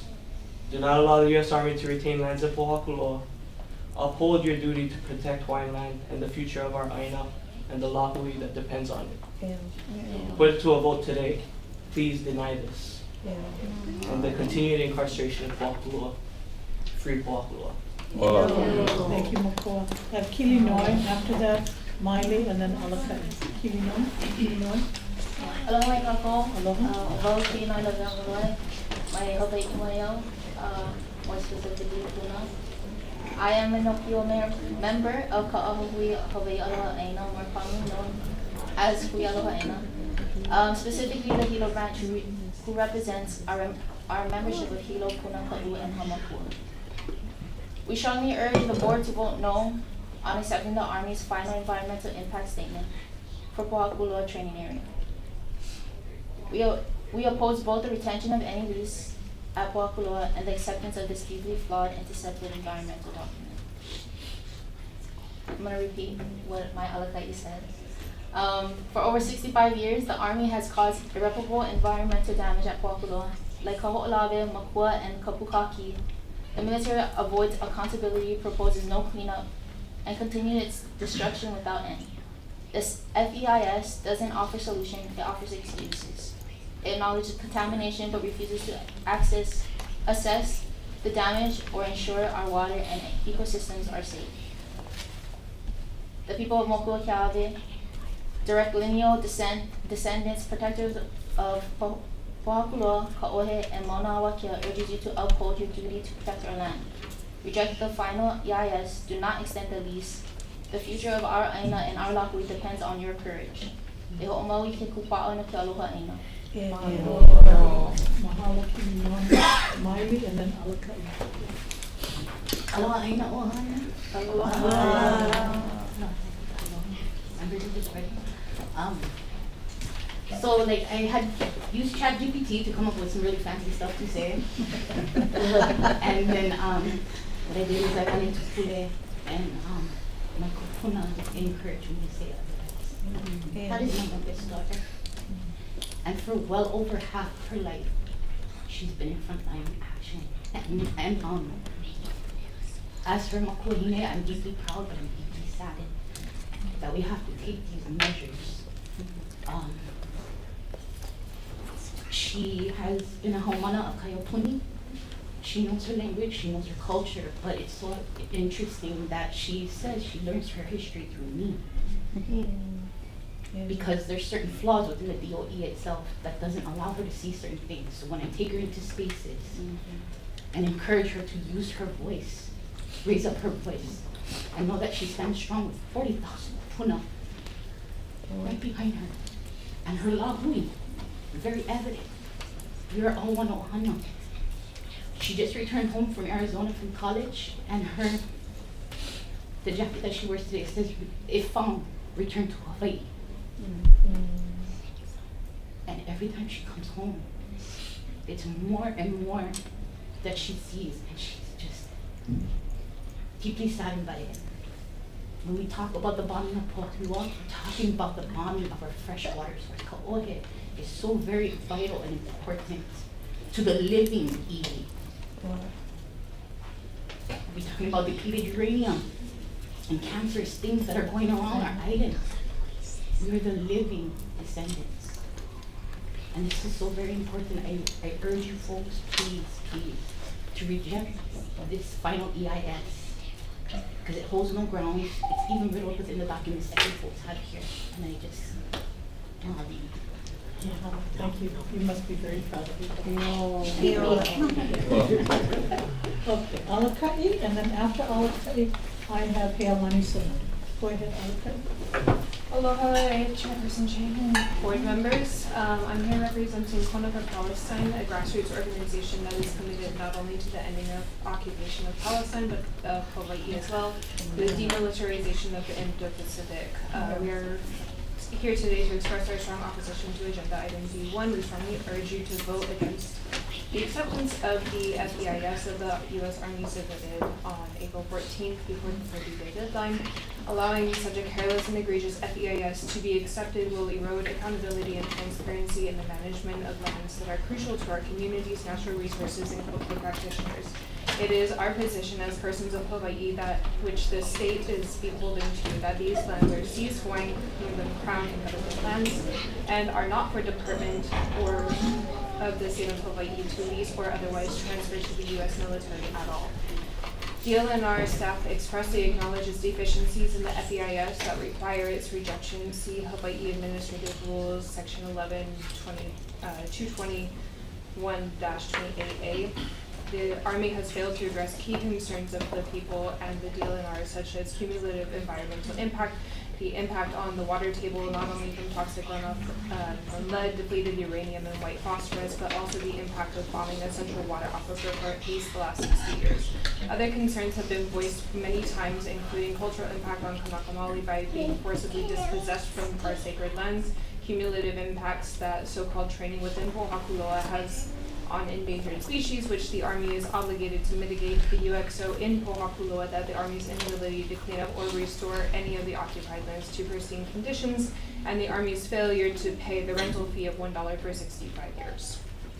This failure to properly address the issues puts their disregard for the rights of Kanaka Maoli and the people of Hawaii and their obligation to Mālama ʻAina as the current tenant on full display.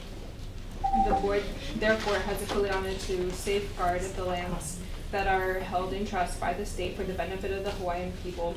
We ask you now, how does the bombing of public land, the poisoning of our air and water, and the disconnection from iwi kupuna or sacred sites benefit anyone, be they Kanaka or Haole? In closing, we strongly urge the board to remember the Hawaii State Supreme Court determination that the state of Hawaii has an obligation to uphold the principle of Mālama ʻAina, Siching versus Case, and ensure the protection and stewardship of the lands entrusted to its care, including those leased to the military. I'm sorry, your time is up. Thank you very much. Healani, and then after Healani is Julie Al, and then Keone Shizuma. Go ahead, Healani. Aloha, my name is Healani Sonora Pale. I'm with Kalahui, Hawaii. I'm gonna just stand on our testimony for Kalahui, Hawaii. I wanna read a statement of solidarity that was signed by about 67 organizations from across the Pōhakuloa, many of which come from Hawaii Island, and about 167 individuals. I'm gonna hand this to you after.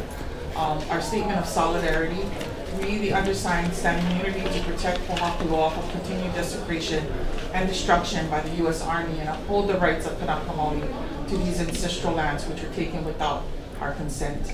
We urge the Board of Land and Natural Resources to reject the U.S. Army's final environmental impact statement for the proposed retention of 23,000 acres of Pōhakuloa training area.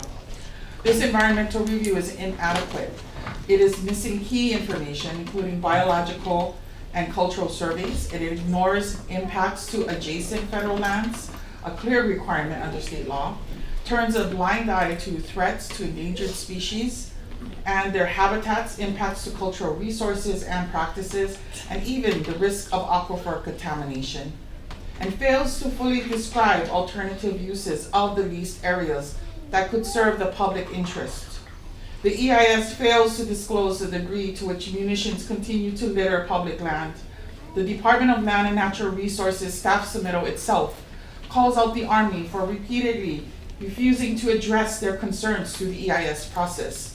We are asking the BLNR to stand by its staff, the community, and its mission, and reject this poorly written, incomplete, and seemingly bad faith attempt to disregard Hawaii's Environmental Protection Act. We also urge the BLNR to ensure that future decision-making on any revised EIS and on any other matter concerning Pōhakuloa is held on Hawaii Island. Those communities most directly impacted by and who have the most intimate familiarity with the lands and activities at issue must be allowed to speak directly to the BLNR decision makers regarding what may be proposed for their AINA and their Moku potentially for generations to come. And finally, I am speaking on behalf of 400 people. If you don't mind, let me just finish the last. I have And I said we're not allowing anybody to transfer their time to someone else. So you can submit that to us and we will Okay, consider I will. it, okay? We just ask that you be transparent in your negotiations. That's the final ask. Thank you very Mahalo much. nui loa for the time. Thank you for being Please here. reject the EIS and aloha āina Pōhakuloa! Aloha āina Pōhakuloa! Julie, and then after Julie is Keone. Aloha mai kako. Aloha. Julie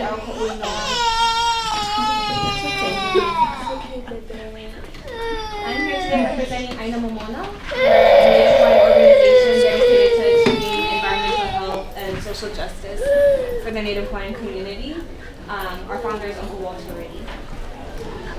Aina Momona urges the board to reject the Army's final environmental impact statement today, and you have ample standing to do so. The Army's FEIS fails to satisfy legal requirements because it's based entirely on outdated data. It doesn't include any new biological, cultural, or archaeological surveys. It also fails to provide a clear understanding of how a recent rule will continue to impact burials, sacred sites, endangered species, and traditional cultural practices. The Army has had ample time to renew this lease. The 2029 deadline wasn't a surprise. It didn't sneak up on them. It's been on the horizon since the lease was signed in 1964. Their failure to conduct timely surveys is a result of neglect, mismanagement, and arrogance. Their decision to withhold the discovery of burial objects in this EIS is a testament to that neglect. Their continued determination to convince us that there is little to no environmental impact on bonding the land is a testament to their arrogance. The board should not feel pressured today to accept this EIS because the burden of their failure lies solely with the Army. And they don't deserve sympathy from the DLNR or anyone else. I'm honored to work for a kupuna like Uncle Walter Reddy, who nearly 50 years ago risked his life to stop the bombing of Koho'olawe. And kupuna like Uncle Walter, who have faced the United States military and won, have continued to inspire and raise generations of Kanaka here today, who will not stand for the continued destruction of our land at the hand of the United States military. Our future and our future generations are counting on us to do so. Thank you very much. Mahalo. I have Keone, Kahele, and then Andrew. Oh, my girl. Hello, board. I'll be quick because I know there's a lot of people. So I have really two main points. First, in the format that was suggested, addressing criteria. As has been stated, I do believe that this is an incomplete application. I could apply for a job or a lease to get turned away if I didn't provide a complete application, and this application is complete since the EIS is complete. This is incomplete as it doesn't have the current state of natural resources and natural and cultural resources. Without this, we don't know the cost or ability to turn the AINA back to a healthy resource. If these current activities occur, we won't know the impact as they occur, as they continue on. If they continue on, we won't know the impact of those on our resources because it hasn't been studied or included in the EIS. So thus it's incomplete. My second point is simply that the mission of DLNR is to protect our environment, our resources. You folks are the ones to protect our state land, and we depend on you to do that. The benefit to the applicant is irrelevant. I could be applying for a permit to build a warehouse or a factory that builds shoes. It doesn't matter how profitable it is for me. What matters is if I would be polluting or poisoning the environment, if I'm destroying cultural sites or preventing Native Hawaiians from practicing their culture. We need you to protect that for us, and we depend on you to do so. So please uphold the mission of protecting our resources and reject this EAS. Thank you very much. Mahalo. Hola. Kahele, and then Andrew. Aloha kākou. My name is Kahele Cruz, and I submitted written testimony, but I'm just here to stand on that testimony and urge you folks not to pass this environmental impact statement. There's so much lacking in the procedures, criteria, and the comments and the questions that you folks have asked. And more importantly than that is, like Keone was just saying, your folks' role in helping us to protect the Aina for future generations. We know, I mean, with Kapukaki, we know with Makua, we know with all of these examples what happened to the Kalama family, the Kamaka family.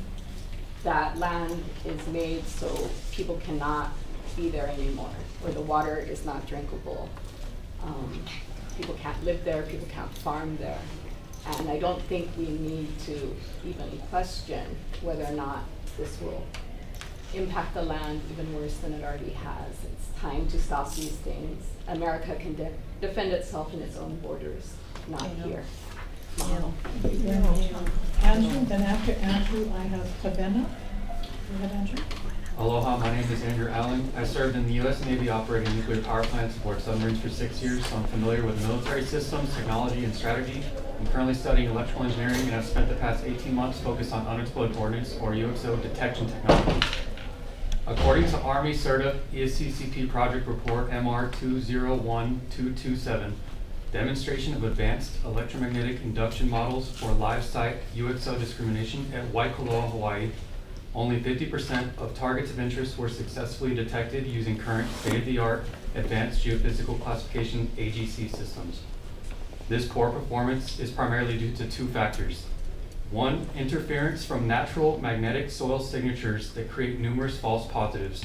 And two, the physical limitations of AGC systems which are ineffective when the sensor is more than 12 inches above the target, an issue exacerbated by the area's rugged, uneven, and rocky terrain. These systems weigh over 100 pounds, are 3 feet by 3 feet wide, and require 3-person teams to operate, making them impractical in many Hawaiian environments. These AGC systems are mandated by the Army to be used for all UXO clearance. I had the opportunity to meet and speak directly with the scientists who designed and developed these AGC systems. These conversations deepened my understanding and confirmed that even the leading experts recognize the challenges of deploying this technology effectively in Hawaii's unique geology. Due to these findings, continued live fire training in Pōhakuloa could result in permanent environmental impact. The magnetic interference from the soil may render future remediation efforts ineffective, as UXO may remain undetected or become indistinguishable from background anomalies. Because the FEIS does not address the concerns of magnetic soils on UXO detection, I recommend rejecting the EIS. Thank you. Thank you very much. We have is Kavena, and is it Hope? Ethan. I'm sorry if I mispronounced. So I have Kavena, and then Ifet, and then Emma Watson, Miley Barrett, Miley Turner. Anybody here? Kaliko Kalahiki, Laila Galardo. I hope so. I have Alihi Lani, Ruth, Kanoa, I can always go back. Tia Masaniai, Mahina. Okay. Okay. OLC. Did I call you? Oh, come on in. Oh, okay. Yep. Did I call your name? I'm not sure. What was your name? Kamala Ayu. I don't think I called you just yet. Stand up. Okay. Go ahead. Miley Barrett? Yes. Okay, go ahead. For the record, no hilo Hawaii, waihe maui a me kaimukio Ahupua. My name is Limare Barrett, and I am here on behalf of ALOHA ＡINA Honolulu. Aloha Chair Chang and members of the board. ALOHA ＡINA Honolulu, a membership-based branch of Ka'ahahui Hawaii ALOHA ＡINA, also known as ALOHA ＡINA, strongly urges you to vote to reject or not accept the final environmental impact statement for continued military use of Pōhakuloa.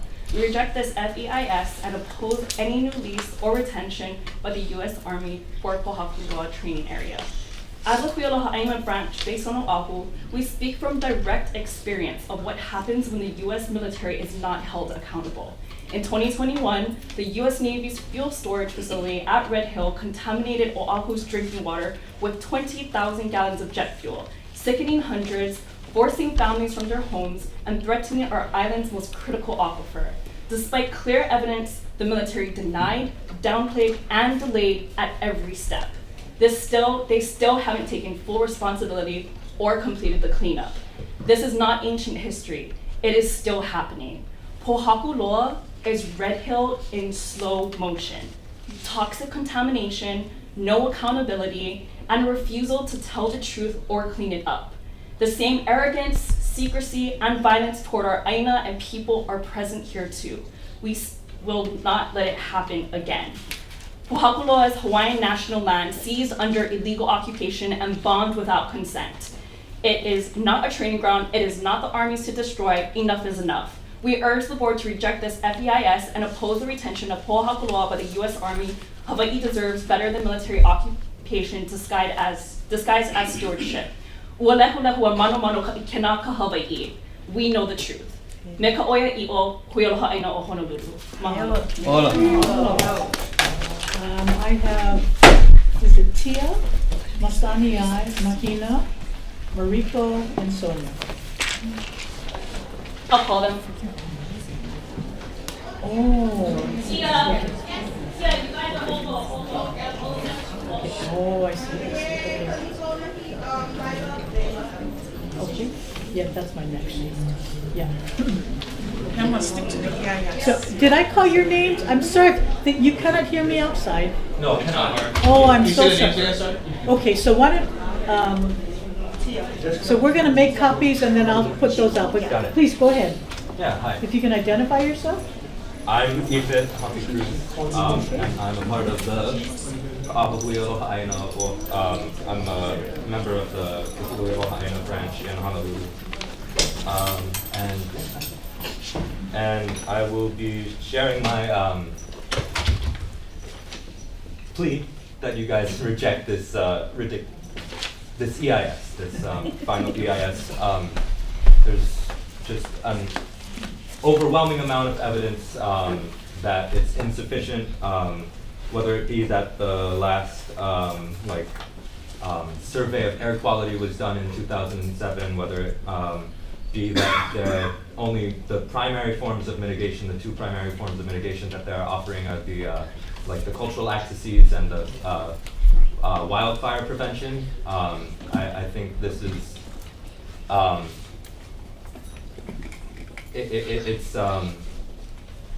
you guys aren't holding up to your responsibility if you do not reject the CIS. And thank you. Thank you I very yield my much. time. Go ahead, if you want to introduce yourself. Aloha, aloha chair, members of the board. My name is Tia Marie Namahana Masaniai Estrera, a Kanakumoli and descendant of Po Hawaii Āina. I submit this testimony in firm opposition to agenda item D1, calling on the board to reject the final EIS of the Pōhakuloa training area submitted by the U.S. Army. Pōhakuloa is part of the so-called ceded lands that were never legally ceded to the United States. There is no ratified treaty of annexation. Any claim by the U.S. or state jurisdiction over these lands is both historically inaccurate and legally invalid. These lands are held in trust, with fiduciary duties owed to the Native Hawaiian people. Approving any final EIS assuming lawful authority over Pōhakuloa without resolving the legal status of these lands is a direct breach of trust and an abuse of power under color of law. Article 12, Section 7 of the Hawaii State Constitution affirms the protection of Native Hawaiian rights, including access to land, burial sites, and sacred resources. Allowing continued military occupation of these trust lands violates both fiduciary obligations and the public trust doctrine. These lands exist to uphold the well-being, culture, and future of Native Hawaiians. Trust lands are not for destruction. They are not tools to justify the fraudulent narrative of military readiness. The continued occupation of Pōhakuloa under this pretense is a smokescreen, masking decades of environmental harm, cultural desecration, and breach of trust. Real security for Hawaii comes not from war games, but from food sovereignty, disaster resilience, and the protection and restoration of AINA. We do not consent to the ongoing desecration of these lands. We call for an immediate halt to this process until jurisdictional questions are resolved under lawful authority. This is not a protest. It is a lawful declaration, a demand for fiduciary accountability, the return of trust lands to their rightful stewards, and justice grounded in law, not in force. With kuleana and in truth, mahalo for your time. My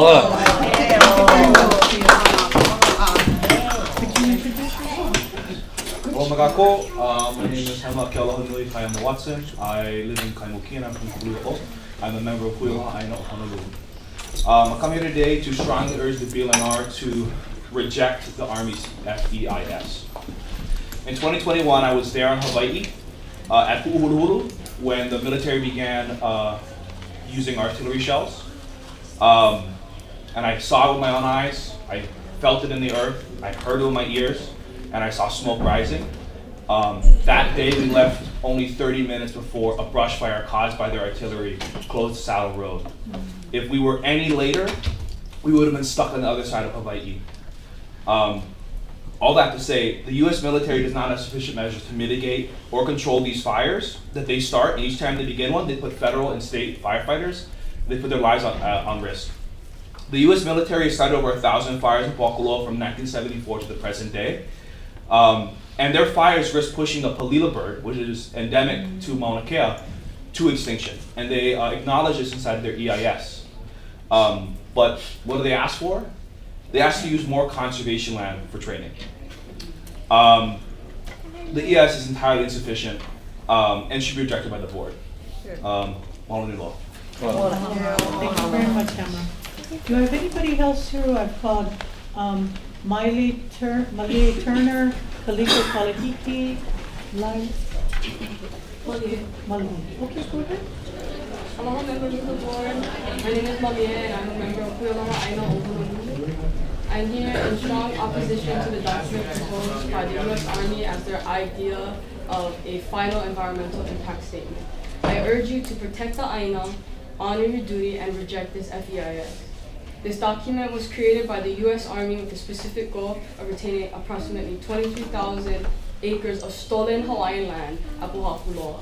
This AINA is not simply state lands. It has been seized and violently misappropriated under illegal U.S. occupation. The BLNR has both a legal obligation and moral duty to reject this FEIS. We will not allow any further destruction of our homeland. This EIS is a deeply flawed attempt to greenlight ongoing destruction. It is evasive, incomplete, and in violation of HRS Chapter 343.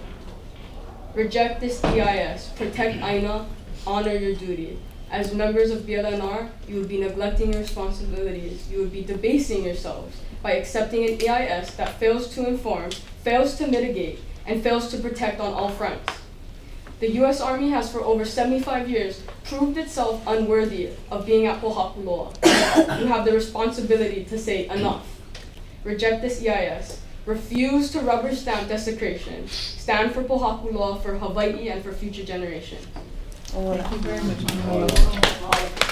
Kaliko, Laila, Alihilani, Ruth, Kanoa, please go ahead and introduce yourself. Aloha no kako, o Kaliko nā Mokupuna kalahiki ko uinoa, no ko ola poko mai au. How's it going, everyone? My name is Kaliko. I'm from Ola Poko on this island. And I'm here today to urge you to reject this proposed FEIS. Many today have shared about the overwhelming lack of concern given to the exorbitant amount of pollutants that have continued to accrue on these AINA with absolutely no plan for cleanup. However, I want to give voice to the iwi kupuna who are resting on these AINA. It's unknown the exact number of iwi who are in PTA lands due to a lack of sufficient archaeological and cultural surveying in about 2,000 acres of AINA, as made clear by the Army just this morning, and is shown in figure 3-8. What is clear though, is that there's a high probability that EV are resting there, with discoveries made at Training Area 22 in 2003 and in April 2021. There are bound to be more. As Auntie Mary Kavena Puku'i states, iwi kupuna are our most precious possession. As such, they deserve to be treated with the utmost respect and care. It's our belief that when we pass on to that next round, our physical bodies are promised a moi kaua ho'oilo, a rest through all seasons for all time. Tied within that promise is an understanding that these iwi will remain undisturbed, never seeing the light of sun again. The military's continued mismanagement of these AINA leave little to no reassurance that this promise will be upheld. With each bullet, with each exploded ordnance, iwi are at risk of desecration, a hewa that is unparalleled. Even with no live fire training, reckless training without proper surveys still pose threats of inadvertent disinterment. To mitigate absolutely any possibility of inadvertently disinterring iwi, there needs to be a more comprehensive cultural assessment on these AINA that have not been surveyed yet. It is for the iwi who deserve their moi kaua ho'oilo that I urge you to commit today to vote to reject the EIS. Mahalo for your time. Thank you very much.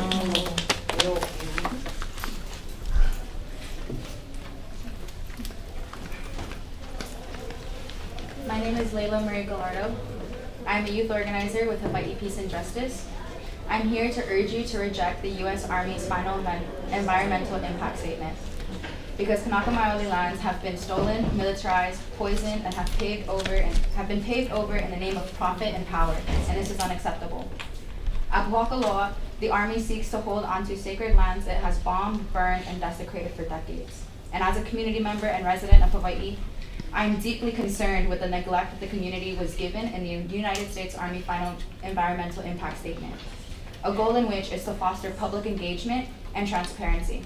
The FEIS does not address the logical questions community members have raised, such as how can containment be removed, will it be removed, how much has it already spread into the soils, vegetation, and animals' lives, and how much worse will it get with continued Army operations.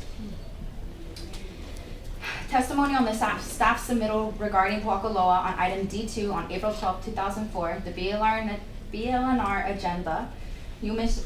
Chairman Chang, and members of the BLNR, said no appraisal should be taken place until the Army cleans up its mess.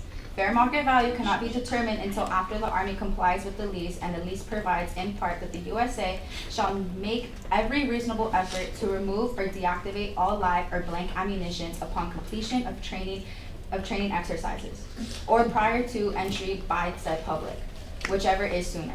The U.S. is also promised that it would take reasonable action during its use of the premise herein dismised to remove or bury all trash, garbage, and other waste materials resulting from the Army's use of said premises. It makes no sense to appraise the land while it is littered with military debris. The Army has violated and continues to violate the terms of the lease. The state land lease to the military at Pōhakuloa are littered and with unexploded ordinances and other military debris. A circuit court judge found that— Your time is up. I'm sorry. We gave everybody 2 minutes. Of course. Okay. Thank you very much. I appreciate your testimony. Alicia Daniel is on Zoom. Okay. Yeah. Oh, Alicia. So I'm going to try to do all of the in-person ones. So let's see. Ruth, Mahina, Mariko, Sonia. I think Andrew already testified. Kimmer? Yes. Okay, please. Come on. Aloha mai kakoa, Board of Land and Natural Resources. Just want to add on to all what the Opio and the Kiki has said this morning, and our kupuna. I know that some of you are kupuna. You've been here a long time now. Some of you born here. I've been to very prestigious universities, so I know you have one, at your akamai, right? So why are we still letting the Army stay here and do this to our land, even our, kupuna, our ancestors? Right? We should deny this, because I, as a military veteran myself, I have seen the neglect, The Army is trained, they are trained to destroy and kill and to destroy, and they don't care if they ruin their Humvees, right? We're supposed to fix that, and we're supposed to clean up after them, and they bomb this, and they do their live fire training. They don't go out there and they clean up. And I've been stationed a lot of places. I've been stationed here, I've been stationed in Germany, I've been stationed in the Middle East. And it's all war crimes. You know, if they did this in Germany, the Germans got us out of there because of this exact neglect. If this happened in Germany, we would have been out long ago. Why is it happening here? We don't, and we have, yes, we have nuclear capability. There's China, there's people, there's Korea. Nuclear capabilities, I get it. But so do we. And the Commander-in-Chief has those codes. So why do we even need howitzers and endless military equipment here? You know, I don't understand. So the United States and you guys, unfortunately, as much as you say, you know, you represent us, this is a war crime for us to be here, right? United States to be here. You guys are ignoring the agreements for Lilio Kalani King Kalakaua that have already been made, all right? And we're gonna accept this. And you guys, they already said aoli, their kupuna, right, with the ku'e petitions. So Kim, I'm gonna ask you to stop. So deny this. It's a nuisance. There's pollution. There's detonation. There's M50 Kelshasi. There's depleted uranium. Right. There's iwi kupuna. All right. So right. I'm gonna go on. This isn't your guys' land. This is Hawaiian land. Mahalo. Thank you very much, Kim. I have Ronnie Inagaki. Please come on up. Hello, my kako, Chair Chang, and members of the board. My name is Ronnie Nagaki. I'm from Waimanalo, Oahu. I bring my kupuna with me, past, present, future, and ohana.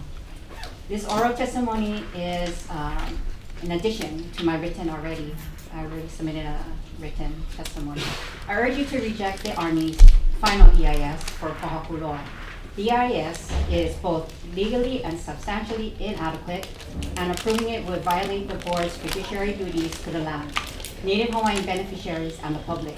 Pōhakuloa, once safeguarded as Hawaiian kingdom, crown, and government lands, was wrongfully taken and has been desecrated and poisoned by decades of military use. First, the EIS relies on incomplete and outdated data. Only half the state lands have been surveyed for archaeological resources, and many biological surveys are decades old, leaving us with no real understanding of the full impacts on irreplaceable cultural sites and endangered species. Second, the EIS's mitigation and cleanup committees are vague and unenforceable. Critical actions like wildfire mitigation and hazardous waste cleaning up are deferred to future negotiations with no binding timeline. This is unacceptable given the Army's poor cleanup record at Ho'olawe and Red Hill. Third, military use is not a legal use in Hawaii's conservation district. Any new lease or extension requires a conservation district use permit, not the Army's non-conforming use argument. The Hawaii Supreme Court made this clear in Ching and Kalaulelio versus Case. Ching, a lineal descendant tied to Umiali law, one of our most revered chiefs.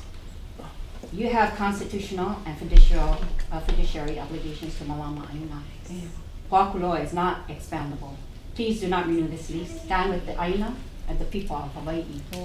Mahalo nui loa for your time and consideration. I next have Kaniela, and then Jubilee, and then Darcy Perez.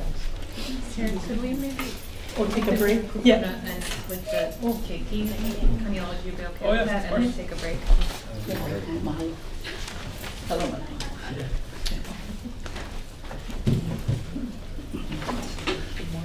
Aloha, rovau pupusi ko kamai, oia kalakona e walito, ko ua loku, ka uli kili I kua kamai.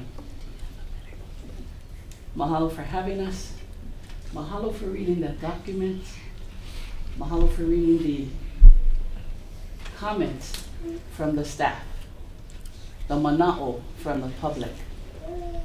You know, like so many of my lahui, all of us here, hear us, please. Follow the law. Recognize that they did not fulfill their obligation in this federal EIS. They omitted information. They provided misinformation. And they did not properly respond to the staff. You have great staff. Mahalo, because it's hard for them sometimes to do your job. But we appreciate all of them and for you volunteering to do this and to hear us, to hear our ano, to hear our eha. Let's settle this. My baby was here with her halau kumana.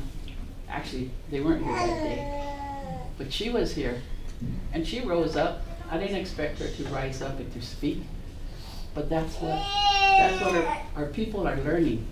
Some are fortunate to go to a school like Halau Kumana, to use their leo, to learn. Mahalo nui. So I ask you, for the benefit of our keiki, all of our keiki, and their keiki, let us reject this EIS today, here and now. Mahalo nui. We've gone 2 hours, so I am going to take a break. I'm going to take a 10-minute break. Thank you very much.